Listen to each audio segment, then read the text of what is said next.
Hey everybody, good morning. It is Kim Peterson and this is Spencer Craigie, who is the Executive Vice President of FBLA, and we are here this morning, Friday early morning, at the FBLA Leadership Conference for Washington State, and I met this guy and he is so inspiring to me. I said, I need to interview you. And let me tell you why. First of all, I was kind of lost a little bit trying to find my way. He helped me bring all of my things down, get them set up, and then I started asking him questions, and I wanted to share with you his brand of brilliance. So tell me, tell me what your role is and how long you've been in FBLA. So this is my fourth year in FBLA. I'm a senior now, and so my role is basically just to work with well, my first duty is to run for nationals, so that's my main responsibility. So last summer I ran for the national secretary position. I got to give a speech in front of 13,000 people. First of all, because I am a professional speaker, how was it speaking in front of 13,000 people? How'd you stay calm? Surprisingly, yeah, I was surprisingly calm. At first I was kind of freaking out with everybody in the room. Yeah, I bet. But over time I just kind of crashed and didn't have the energy to freak out, and then once I got up on stage you couldn't see anybody, and I just did what I practiced.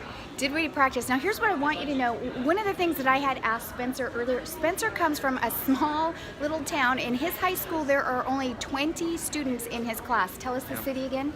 Pomeroy High School, or Pomeroy, Washington. Pomeroy, Washington.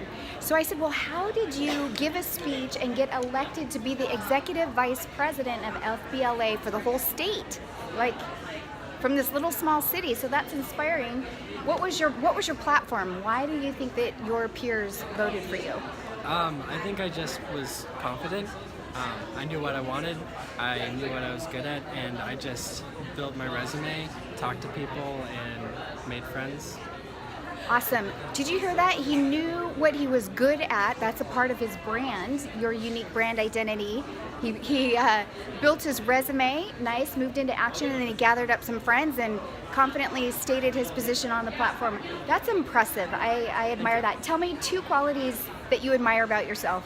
I feel like I'm very outgoing. Yes? I like to kind of push what I think I can do, and run for nationals and apply to really big schools and stuff like that. And then probably resiliency goes hand in hand with that, because like you do these things and then you don't succeed, which is just a part of the process, and then you just get back up and try new things. He's resilient. At first you may not succeed, he says, but then you just get back up and you try the process again. Thanks so much for your time. You're really inspirational. Yeah, no problem. Okay, take good care. Bye-bye.